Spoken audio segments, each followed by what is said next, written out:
Hi, my name is Isabella. My name's Ren. And you're watching the Share Podcast.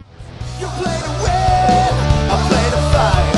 Let's drop the midsides and rise. Welcome everybody to an exclusive edition of The Sheriff. Guys, do I ever have a treat for you? Now today's guest, ladies and gentlemen, I've had on my show 2 different times before, and each time he's continued to inspire me. Now, ladies and gentlemen, my guest today has overcome some incredible obstacles, but has used these obstacles as motivation to reach his dreams by playing in the NHL and giving back to others. Ladies and gentlemen, boys and girls all over the world, I would like to introduce to you my guest today, hailing from Newmarket, Ontario, at 6'4", 220. He is a heavyweight. He's played over 300 games in the NHL and AHL, ladies and gentlemen. He is a 2-time AHL Man of the Year for his outstanding work in the community. Ladies and gentlemen, without further ado, my friend, Mr. Kurtis Gabriel. How are you doing today, my man? Great, man. How about you? I'm doing good, buddy. Now, I gotta let the audience know that we did attempt to do a show. We did. Just a few weeks ago. Yep. Now, we had some technical difficulties, but Kurtis, honestly, I'm excited to redo this show because we got a rocking place here at Bottomline. We got a great studio audience, and I'm just excited to see you again, my man. Hey, it's the universe bringing us back together. We weren't supposed to just do that once. You know, things happen in life. You just adapt, and now we get to have more fun here. Exactly. So now, Kurtis, I got to get it off my chest. I know I brought it up last time, but I got to tell you, I am very, very impressed with you, my man. Okay, so now I got to tell you the reasons why. It started last year in preseason. I'm a Toronto boy, right? So I'm a Toronto Maple Leaf fan. Now, you came into training camp. Bro, you came in fighting. You did a great job in the preseason, showed a lot of character for our Maple Leafs. You did incredible, man. How did it feel to actually be playing at the Scotiabank Arena, being so close to Toronto, my man? Yeah, it was incredible. Even going back to the summer, how John Tavares and those guys treated me, having me up to the cottage, all the way training up into training camp. I already felt like I was part of the group, even though we haven't even done tryouts, and I'm not a shoo-in at all, not even close. And they treated me like I was already on the team. So just from that standpoint, and walking to the rink for preseason games, having my family in the building, going out to get food after, it was a crazy experience from top to bottom. Man, it's absolutely incredible. I'm getting excited just hearing you talk about it. So now, you get sent down to the Marlies. Now, the Marlies are a very established team in the AHL. They got a historic arena with the Ricoh Coliseum. You put in the work there. You were the big brother for our baby Leafs. Okay, so now, Kurtis, you are a much more skilled and a much better player than the AHL level. That's my opinion. You're an NHL guy. The Chicago Blackhawks saw that, and they made a trade. What was it like getting traded when you were actually in the AHL, like getting traded to an NHL club? Yeah, what was that like? Yeah, it was strange. Kyle Clifford comes in. I just felt like there wasn't enough kind of room for me to move up and have a chance up top. So, try to bet on yourself and move somewhere else where you think you might have a better chance. And got a couple games to Chicago and didn't work out, I guess. But getting to go to Rockford, where you played, was a great place, and had a lot of fun there. Yeah, there's a jersey right there. So he knows what it's all about there in Rock Vegas. Now let's talk about Rock Vegas a little bit, because I got to get into that. So now, cowbells, really loud noise in the arena. The Metro Center is rocking. Yeah. What was that like, buddy, hearing those cowbells in Rockford? I remember playing there as a member of the Iowa Wild, and you did not like to go in there when they had Mike Liambus, Pierre Cedric Labrie, a bunch of tough guys, Ryan Schnell. So I was a young guy having to go in there and fight and have that air raid friggin' horn go on when the fight's happening. And so then to go play there for them was pretty cool. And to play against Iowa and have that role reversed, it was very passionate fans. I can't say enough about how everybody treated me there, and the locker room too. The boys were a great time. So now I'm sure with Rockford being such a blue-collared town, the fans must have absolutely loved you, bro. It must have been a pretty close connection with them. It was, yeah. It's funny, for whatever reason, I was a road dog this year, so I was fighting all the time on the road. I don't even think I had like a full one at home for whatever reason, just trying to get the boys going. But tried to play physical and bring that every game and fire it up and warm up with the kids and have some fun. I hope they enjoyed me playing there. Now it's interesting to me to hear about my old stopping grounds, because I love hearing it. I admired the fans in Rockford so much. I admired that horn. Bro, I forgot about the horn. I was talking about the cowbells, but that horn, that's something that you'll never hear before, again, in different arenas. So now, Kurtis, talking about the big characters that I always mention, I always like to go to the beginning, bro. Like, I gotta find out how this big character was developed. So now, Newmarket, Ontario, that's the birthplace, right? Like, that's where it all began for you? Yeah, that's where I was born, raised, played, they were called the Newmarket Redmen at the time. They're now the Newmarket Renegades. That's where I played, select single A, double A. Spent all my formative years there in Newmarket, so not too far from Toronto. Obviously, couldn't help but pay attention to the Leafs, Matt Sundin, Darcy Tucker, that kind of era. Oh, yeah. So now, Newmarket just being north of Toronto, like, I like to find out, like, I know you have a very powerful story. So now, as a kid, obviously you caught on to hockey really well. Now, I read that you played all sports, like your volleyball, soccer, baseball, every type of sport. Do you mind talking about how it was as a child, like, just being pretty dominant in every sport, but you found your niche in hockey? Yeah, my dad loved baseball, so he had me hitting the T-ball, the kiddie thing where you hit the button and it jumps up and hit the ball at like 3 years old. Oh, yeah. I loved it, but, hockey, just nothing was as competitive, as cool, as awesome as hockey. So, basketball, volleyball, my mom played those, soccer a little bit. But yeah, hockey just stuck out, right? It's what was in our blood, from this area. I always say if I grew up in like Alabama, I'd be all into football, or all into a sport. I just liked the sport that was kind of the most talked about, the most cool, the most competitive, and it just drew me right in. And my parents kind of picked up on that. For sure. Now, another thing, Kurtis, is another thing that I appreciate about you is that you're a really real guy. You like to tell your story. You like for people to hear about things that you've gone through so that you could help them. Because what we've learned, at least what I've learned since I've stopped playing, is how important mental health is. You're a huge advocate for that. I want to get into some of these obstacles, brother, because it's so moving. Like, when you were very young, as myself, your parents split up. Yep. We both went through that as young kids. Your father committed suicide at a young age. Now, you've talked about this a lot. I've talked about it with you. What can you say to the audience, to my listeners, of how you were able to get over that? And I want you to kind of tie it into the Grief Project, because I'm so moved by that, Kurtis. I think it's so incredible, man. Yeah, it was cool to work with them. But, to lose your dad at 10 years old was definitely tough. And like anybody else, I suffered. I went through time where I didn't understand. I thought he left me. I thought he, just wasn't strong enough, basically. And that's just the furthest thing from the truth. And it's unfortunate that mental health wasn't what it is today. And he reached out for help to our family doctor, and just the appointment was a week later, and he couldn't make it to that week later appointment. So that's why I'm so important to talk about these things, because had my dad been able to just pick up one of his buddies and go for a walk and empty out all the things that were bothering him, maybe he'd still be here today. But, life goes the way it does, and we're all going to experience those kinds of things. And I think that's important to show that I've turned that kind of suffering and, obstacle in my life to, kind of a point of strength, and that vulnerability can be turned into jet fuel and propel you on to many better things. Life happens the way it happens. You just got to roll with the punches, man. And Kurtis, honestly, I appreciate you talking about stuff like this so much, because it's very important and it's so deep, and it's genuine talk. Now, I recently saw a viral video of a UFC fighter. The guy had an English accent, and he had just won his fight. Paddy Pimblett, Paddy the There Baddy. you go. So now, you know what I'm talking about. So now, he had the courage, after winning a battle where he put all his blood, sweat, and tears into it, decided to speak about males in particular that are afraid to speak, that are afraid to show what they're feeling, and how he worded it: I would rather have a mate crying on my shoulder than to go to his funeral next week. Of course. That's so relatable with your father, Kurtis.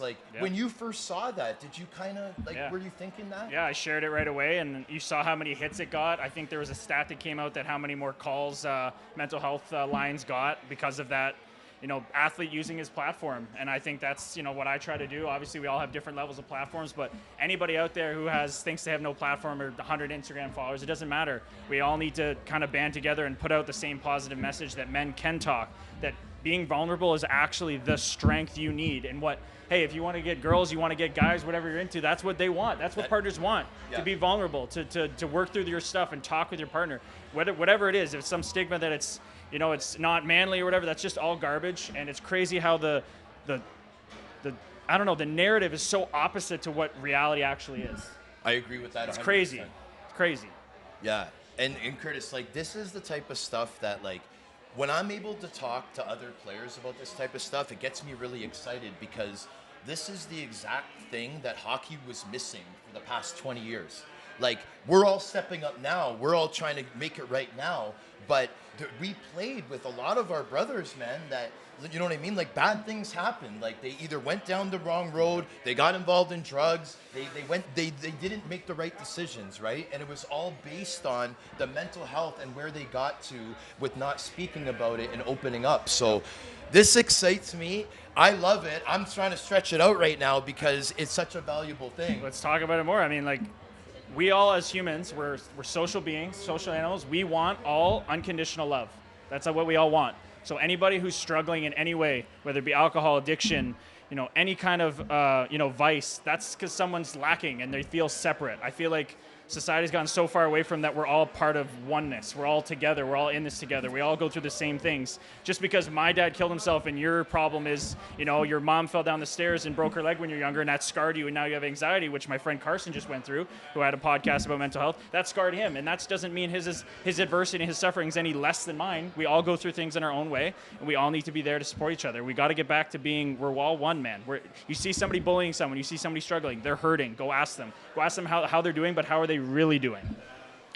I appreciate that so much, and I want to thank you for every last word that you just said there. Thank you. So now, I want to tie something into this topic right here. Hockey is for everyone. Hockey is for everyone. We're hearing it here, we're hearing it there, we're seeing all the organizations. One organization that really brightens my spirit is Pride Tape. Pride Tape. Yep.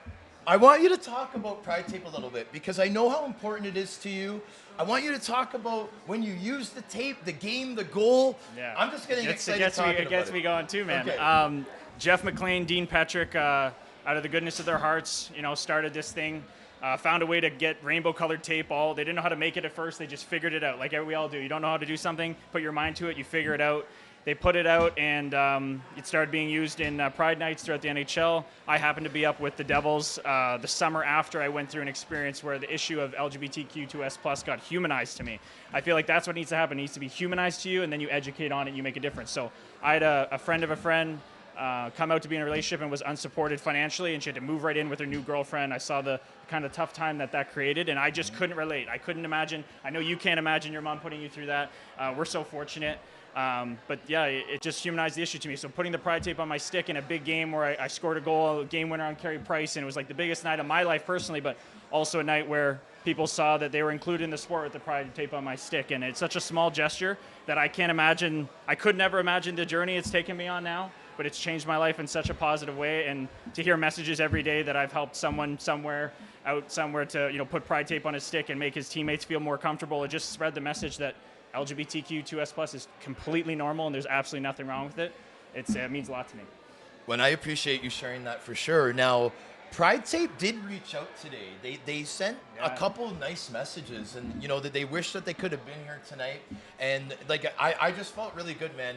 That's Jeff McLean. That's Jeff. He shared the story. He saw I was coming on. He's always going to write a huge caption that's so heartfelt and so loving. I had them down for the Lehigh Valley Phantoms Pride Night, and they all came in. We went for drinks after and just talked, and the amount of healing that people experience when they see that they're valid, they're allowed to be in this space. And hockey's got a long way to go, but we're on the right path. We're on the right path, and I'm seeing so many different types of organizations that are making hockey more inclusive. For example, I have my nephew and niece here tonight supporting us, in this rocking studio audience that we have. And, I plan on getting them registered for hockey, getting them signed up. Their father was incredible talent. And, I want hockey for everybody. I want it for everybody. And, Pride Tape, I wanted to give a shout out because they're a huge part in that movement. Absolutely. So, big shout out to Pride Tape. Go to the Pride Tape website, grab yourself a couple rolls, spread around the locker room, show that you don't know who's in your locker room, right? You don't just ask people their gender identity all the time. You don't assume. You put that out there, and you know that anybody who's questioning, struggling with it, knows that you're a safe place and a safe haven for them. Exactly, and thank you. So now, I wanted to get into a topic right now that I think is really important, and I'm really taking advantage of having this type of person here as my guest. So now I want to talk to the young hockey players out there that are about to start playing pro. Now, Kurtis, and I'm smiling as I'm about to say it, you're a 2-time AHL Man of the Year award winner. Now, what that award represents is the person for their team that has the biggest impact in their community and has made the biggest difference. My first question is, when I say those things, how does it feel to you knowing that you were recognized for that? Now, this isn't a bragging contest, but this is recognition of the time and effort that you put into causes where you were recognized. How do you feel being part of these projects that would earn you awards like that? Yeah, the first thing that comes to mind is that, people hear that and think that, oh, I'm such a, of course I did it out of the goodness of my heart, but people got to understand, it's not always just you get so much back. You start off by giving a good thought to someone you think, for me it was, I got to stop playing video games for once, and, I got to start doing something more, beneficial with my time, and it organically came about, and from then on, just that simple gesture of putting Pride tape on my stick has totally transformed my life, and hopefully a lot of other people's as well. And that's what it makes me think, is that people need to get outside their kind of comfort zone a little bit and stop being like, oh, attention me, look at me helping. No, screw that. Help people. Let the people that are criticizing you that are hurting people as well. So just go out, make a difference. We all have time to add a little bit of passion into our life, a little bit of, 10 minutes here, 20 minutes there, reading up on something you're passionate about, joining, looking into a charity like the Get Real movement or Rainbow Railroad here in Toronto. Just get involved some way, shape, or form, and I think you'll see. You'll help people, you'll grow your life, and it'll add a lot to it. Now, and thank you for sharing that. As a player that has played in the AHL, has reached his dream, got called up to the NHL, I believe is going to be playing full-time in the NHL this coming season. What advice would you have for these guys when they see that paper on the wall? We need 2 volunteers to do this event, this promo. Yep. How important is it for them to get involved, Kurtis? See, the sheriff knows. So he's a pro hockey player. He knows that when you came in the locker room some days, there's those sheets that ask you, you want to go read books to kids. You want to do this at the hospital. And, don't do enough that it takes away from your game, but it needs to be a holistic, balanced approach to your life. Why not check off 1 a week, 1 every 2 weeks? Why not do your part, chip in? The rookies always usually get stuck with that job. Well, maybe the veterans can lead that a little bit. I know they have families sometimes, but take your kids to the hospital and talk to the other kids. Do something like that. Get outside your comfort zone, give back, and you'll just see it's this karma, man. People helping people, win-wins. There's nothing better in life. The highest level of living is service to others.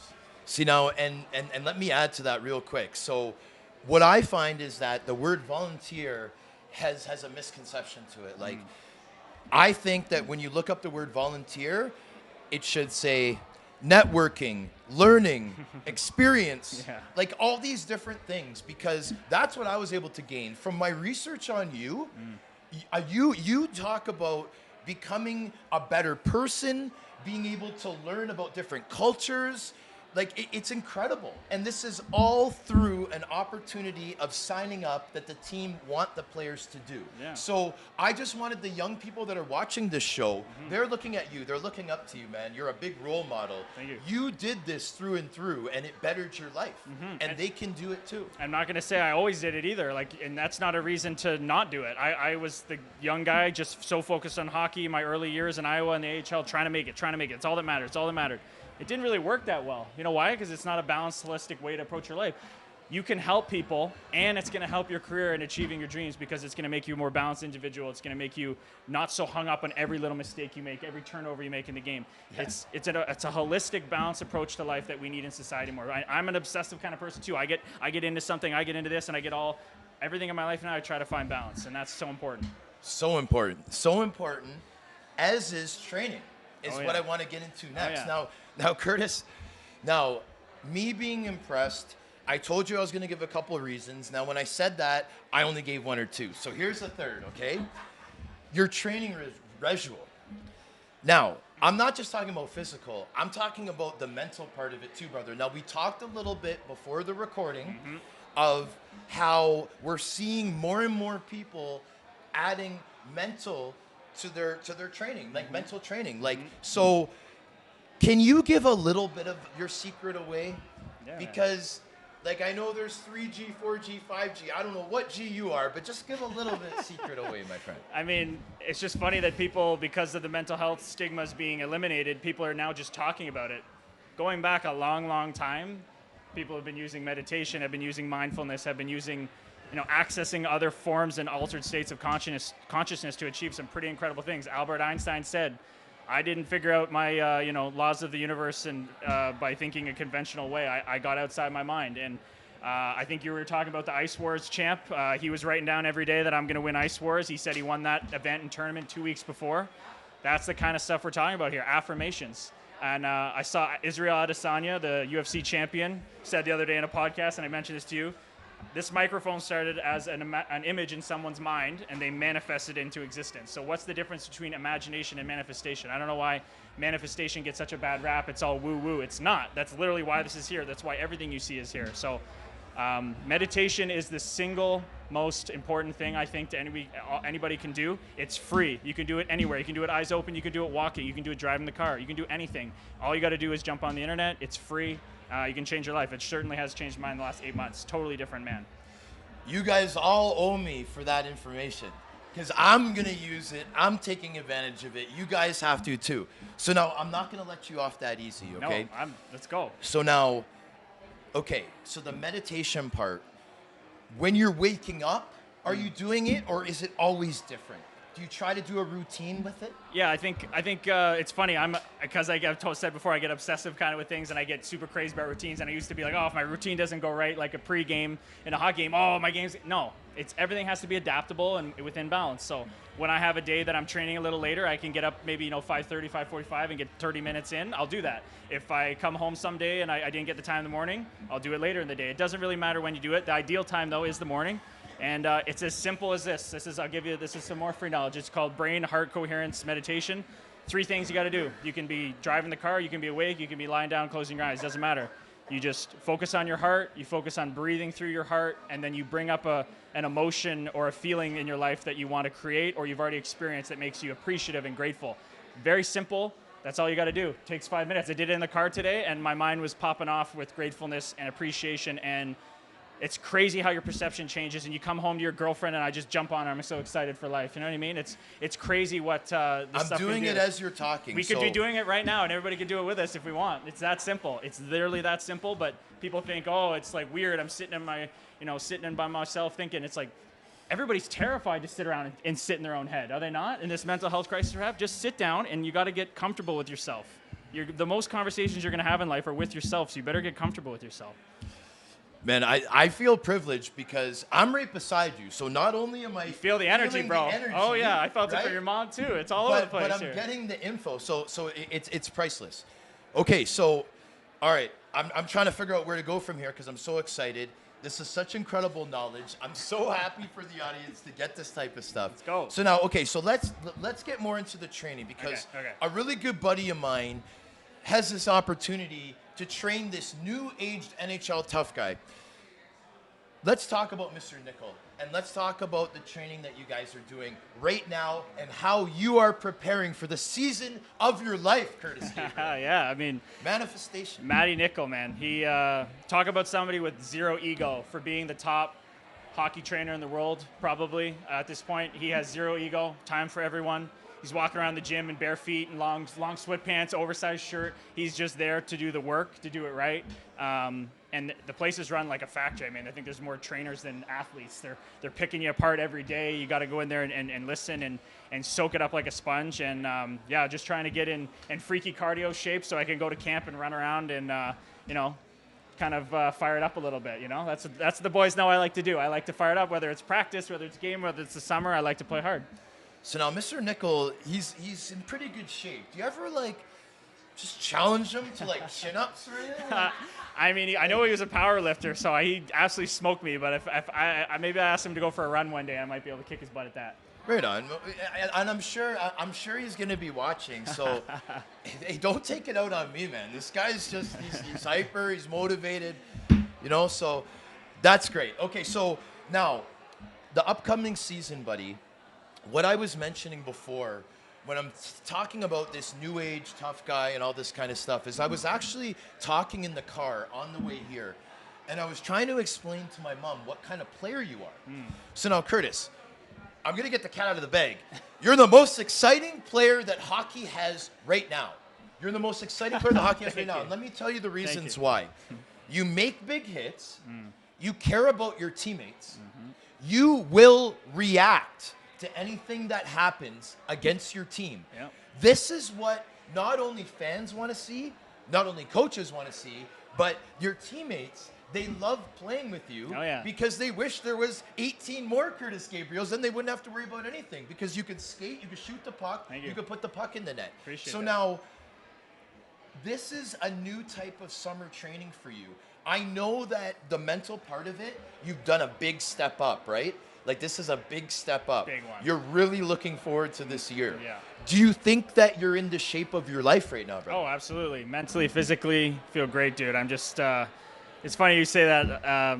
You know, Dale DeGray, my GM in Owen Sound, he said a quote one time. He said, like, I'm the player that statistics matter the least, right? Because we play with that passion and we do all those little intangible things. So, yeah, you just want to be part of the group. We're the last guys on the team, but we like to just play our role, and it means a lot to guys like us. You know, it's scoring goals and doing things is great, but just means a lot to be a part of the group and have guys' backs and you know, in life and in general. So, and I appreciate you saying that, dude, because I have the exact same feeling. So now, I'm going to switch it up a little bit because we're kind of running out of time, but I just want to get your thoughts on a couple things. So first thing, just some news around hockey right now. Calgary Flames. Oh, boy. What did you think when, before the Kadri signing, before they made that Tkachuk trade, when Gaudreau left and Tkachuk's now demanding a trade, did you think that they were in big trouble, the Calgary Flames? Did it look bad for them? I did until I saw, and I know, you know, Brad Treliving's brother is the guy on Shark Tank. They're Dragon's Den. They're pretty smart people. And when he said, you know, we're not going to mope about it, we're going to get to work, you kind of know that he's a pretty dialed mental individual as well. And he's gone out and probably made his team better. And that team is built like how you and I want a hockey team built. That's for sure. You got Luch roaming the ice out there, and Zadorov, they lost Gabranson, but Kadri now is a feisty player. I think, I mean, Kevin Rooney's an unbelievable dude. That's going to be their fourth-line center, who I have a lot of history with and love. Daryl's going to love his game. I think that team's a lot better hockey team now. Well, I mean, you jumped a little bit ahead of me, brother, because that's exactly what I was going to say. Because with the Kadri signing, now I always have problems pronouncing this word, so just bear with me, ladies and gentlemen. Here we go. Huberdeau. Okay, close enough. That trade was incredible for Calgary. They brought back so much back, and I honestly believe that they are a better team than before this little chaotic time. I know, and I think a lot of people felt that he wasn't going to re-sign there. He coming from Florida, the nice taxes. Now he's going up to Calgary and Cowtown. He's from Montreal area, you know. I feel like they didn't think he was going to stay, but, you know, clearly they're doing something right there, and he sees an opportunity to win, and they haven't won much in Florida, so it's no surprise him and Uyghur look like they're going to stick around. Kadri's there. It's going to be a hell of a team. Yes, it is. Now, I appreciate everything that we talked about today because these topics really are important to me. They mean a lot to me. I've been fighting for the awareness for a long time. So, dude, to have you talking about this, to have the emotion with it, the passion, the know-how, and the knowledge, I just feel blessed. Now, before we go, just to make things a little bit lighter, I mentioned before the recording that Glenn Healy's in the building. Yeah, I'd love to go Shane chat. Corson was in the building. Yeah. There's a couple other guys over there. So now, I know you're like me. You're a big fan of the game. Oh, for sure. So, like, for me, it's like, dude, like, I'm interviewing Kurtis Gabriel. I'm talking about some of the most important things in hockey right now. And then me and you are going to go bug Glenn Healy. Let's go chat. You know what I'm saying? Yeah, so for sure. This is a great night for me. I got my niece and nephew here in the crowd. My mother's in the crowd, Sheila McMorrow. And I'm just happy to be able to call you my friend, to call you back, and for us to do this great show, to let people know exactly what the important things are and that it's always easy to get help. You just have to talk and reach out. Kurtis Gabriel is an expert at it. And Kurtis, what would you say, like, for people that are really, really, really struggling right now? what would be the best thing to do right away? Would it just be to call a friend? Like, would it be to do some meditation? Like what would be your advice? Yeah, I mean, some people aren't privileged to have a great family support system or even friends at sometimes. So I would obviously start with family. If you don't got them, go to your friends. If you don't got them, there's a neighbor. There's somebody walking by on the street. There's mental health lines all over the place now. There's really, in my opinion, no excuse. And I know that people are sick and they're in their own heads, but that's why we try to yell it off the rooftops here and keep saying it. You are not alone.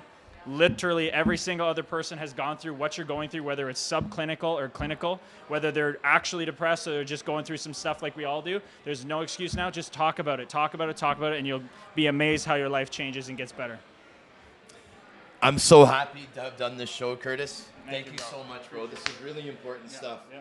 So I wanted to thank the listeners for tuning in to another episode of The Sheriff featuring special guest, my friend, Mr. Kurtis Gabriel. We're going to sign off now, guys. Woo!